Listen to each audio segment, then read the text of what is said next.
Archibald Hall didn't look like a killer. He was always dressed in crisp suits, his shoes polished to a mirror shine. His posture was upright, his voice soft and precise, and his presence comforting in the way of an old-world gentleman. To those who met him, he appeared educated, loyal, and refined, everything one would expect from a high-class butler. He knew how to pour the perfect glass of wine, serve dinner with elegance, and remain invisible when needed. In the households of Britain's elite, he was trusted completely. But underneath that polished surface, Hall was hiding a chilling secret. Born in Glasgow in 1924, Hall's early life gave no clear signs of the monster he would become. But by his teenage years, he had already begun slipping into lives that weren't his. He developed a fascination with high society and the world of privilege, a world he felt he deserved to be a part of, by any means necessary. His charm helped him fool people, and his intelligence made it easy to create new identities. Over the years, he adopted different names and personas, moving through the criminal underworld as a thief, a fraudster, and eventually something far worse. Prison became a revolving door in his life. Each time he was released, he came back sharper, more dangerous. He studied etiquette, learned how to mimic upper-class speech, and practiced every detail of aristocratic behavior. He didn't just want to steal money anymore, he wanted to live like those he envied. His reinvention as a butler was a calculated move. It allowed him to enter the homes of the rich, observe their routines, and manipulate them from the inside. Being a butler gave him access, privacy, and most importantly, power. He was no longer just a thief. He was a parasite feeding off the lives of those who trusted him. No one questioned him. To his employers, Hall was reliable and devoted. He listened carefully, remembered small details, and made himself indispensable. He played the long game, waiting until he had full control over the household before making his next move. What set him apart from ordinary con men was his patience. He could spend months planning a theft, or a murder, without anyone suspecting a thing. The turning point came when he realized how easy it was to make someone disappear. An elderly employer who relied on him for everything fell ill under suspicious circumstances. Hall helped arrange her care, made her meals, and comforted her friends. When she died, no one asked questions. There were no signs of violence. Her death seemed peaceful, natural. But behind closed doors, Hall had orchestrated every detail, slowly poisoning her until she could no longer fight back. That moment changed him. The thrill of control, the ability to end a life and walk away untouched, it gave him a sense of power he'd never felt before. He had discovered something far more intoxicating than money or status, the quiet thrill of getting away with murder. It was only the beginning. Archibald Hall had crossed a line he would never return from. After the quiet success of his first murder, Archibald Hall felt a new kind of confidence. He no longer saw himself as just a conman or thief. He saw himself as a man above suspicion, capable of ending lives without detection. The woman he had killed had left behind no family, no one to investigate her passing. Her wealth had simply transferred into Hall's hands, and he vanished with it as easily as he had arrived. It was the perfect crime, clean, unnoticed, and rewarding. But for Hall, the money wasn't enough. The act of murder had ignited something far darker. He had tasted control in its most final form, and it had left him hungry for more. With a new identity and a new set of forged references, Hall took up residence in another stately home in the English countryside. His new employer was a frail widow with failing eyesight and a generous pension. The home was quiet, the staff minimal, and Hall quickly rose to a position of full authority. He managed the household accounts, oversaw the property, and gradually began isolating the woman from the few friends she had left. It was a slow and careful process. Hall knew that his greatest weapon was time. While he planned, he smiled. He made tea, he tended the garden, he accompanied her to doctor's appointments. To her, he was a blessing, loyal, intelligent, and thoughtful. She never suspected that the very man who fluffed her pillows and trimmed her roses was studying the best way to eliminate her. As her health declined, Hall again turned to poison. He adjusted her medications, misreported symptoms to her physician, and fed her foods that slowly wore her body down. When she passed away, it looked like the inevitable result of old age. Hall made sure the paperwork was clean, the cremation quick, and the inheritance easy to access. He disappeared with another fortune, this time larger than the first. But something had shifted. The thrill of the kill lingered longer than the satisfaction of the money. Hall began to crave the experience itself, the manipulation, the secrecy, the power over life and death. Killing had become his quiet addiction, and wealth was just a side effect. Rather than lay low, Hall sought out new opportunities. He inserted himself into the lives of the rich with uncanny precision. His ability to fake references and present himself as the ideal servant opened doors with little effort. But he was no longer choosing victims based on wealth alone. Now, he targeted those who annoyed him, who questioned him, or who simply got in his way. A former employer's friend who asked too many questions. A distant relative who dropped by unannounced. These people started to disappear too, written off as eccentric or troubled individuals who wandered off or relocated. Behind every polite nod and measured step, Hall was watching, waiting, and calculating. His murders weren't acts of desperation, they were decisions. Chilling, methodical choices made by a man who had learned that, in the right disguise, a monster could walk freely among the innocent. The countryside estate where Archibald Hall next found employment was picturesque and quiet, the kind of place that seemed untouched by the chaos of the outside world. The home belonged to a retired member of Parliament, a man of rigid habits and strict principles, who lived with his reclusive sister. To Hall, the arrangement seemed ideal. The estate was large, the employers were private, and the isolation offered him complete control. He quickly established himself as indispensable, taking over the management of the household and earning the trust of both siblings. He knew how to flatter the old man's ego and gently soothe the sister's anxieties. Every word, every gesture, was calculated.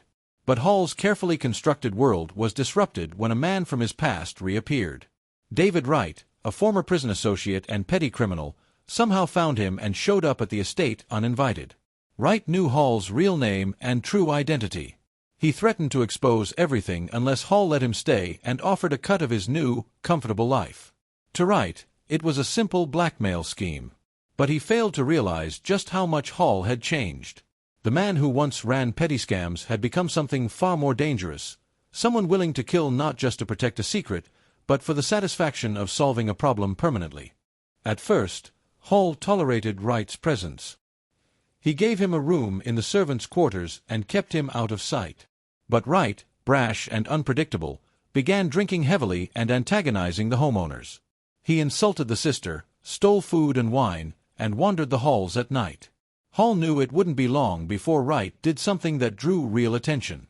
And so, without hesitation, Hall made his decision. One night, while Wright slept, Hall entered his room and shot him in the head with a pistol he had secretly acquired. The noise was muffled, the act quick. In the morning, the body was buried in the garden, carefully wrapped and concealed beneath the soil. With Wright gone, Hall hoped things would return to normal. But the MP's sister had grown suspicious. She asked too many questions: where Wright had gone, why she never heard him leave, and why Hall seemed so calm.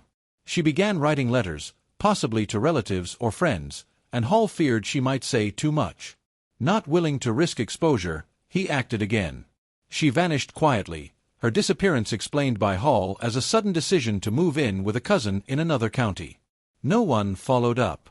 The retired MP himself was the last to go. Though frail, he remained sharp, and Hall noticed his increasing unease.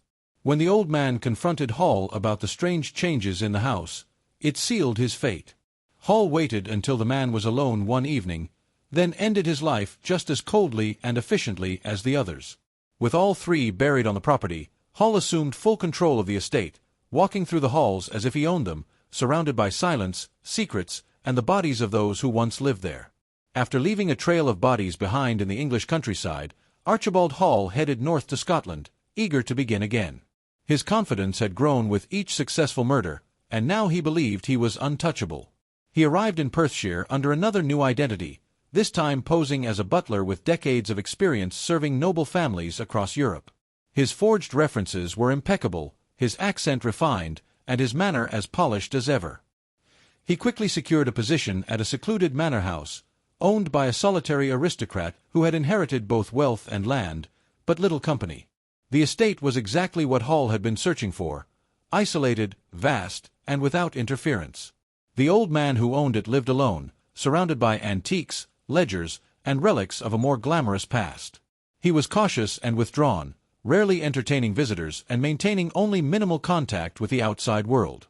Hall found this to be ideal. He presented himself as devoted and professional, anticipating his employer's every need, tending to the property, preparing meals, and managing correspondence. To the outside world, Hall appeared to be the perfect servant. Inside the house, however, he was slowly tightening his grip on every aspect of his employer's life. Over time, Hall began stealing again, though carefully. He made small withdrawals from the aristocrat's bank accounts, sold off valuable silverware, and manipulated estate records to cover the thefts. The old man was meticulous and began to notice the missing items and strange discrepancies in his finances. He questioned Hall gently, then more directly. Hall responded with reassuring words, but beneath the surface, he was seething. He had learned from his previous crimes that questions, once asked, only grew louder. Suspicion led to exposure. Exposure led to consequences. To Hall, there was only one solution. He decided to kill the old man in the most calculated and quiet way possible. One cold evening, he drew a hot bath and encouraged the aristocrat to soak, suggesting it would help with his chronic joint pain. Once the man was relaxed and vulnerable, Hall pushed him under the water and held him there until he stopped moving. There was no struggle, no screaming, only the quiet sound of water settling as the life slipped from the man's body. Hall dried the scene, scrubbed the surfaces, and removed anything that might raise questions. The death left no obvious trace. But Hall didn't stop there. In a gruesome effort to destroy the evidence, he dismembered the body and fed the parts into the grand fireplace that stood in the manor's drawing room. The fire burned for hours, thick smoke rising into the cold Scottish air. Ashes and bone fragments were all that remained. Hall gathered what was left and scattered the remains across the surrounding forest. For days, he carried on as if nothing had happened. He cooked meals, tended the gardens, and even responded to inquiries about the missing homeowner with practiced concern. But a neighbor who lived half a mile away noticed something unusual, the smell of burning flesh and the prolonged smoke from the chimney. Suspicious, she contacted the authorities. When the police arrived, Hall welcomed them with his usual charm, but inside the fireplace, forensic investigators found what he thought he had destroyed. The lies were starting to unravel, and Hall's carefully built facade was beginning to crack. The discovery of bone fragments in the fireplace marked the beginning of Archibald Hall's downfall. For years, he had operated in the shadows, cloaked by charm and social camouflage, moving from one identity to the next, one victim to another. But now, the trail of death he had tried to erase was finally catching up with him. The local police, initially skeptical of foul play, brought in forensic experts to examine the ashes more closely.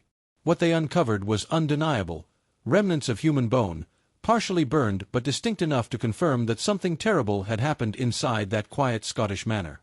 Investigators began digging deeper into Hall's background.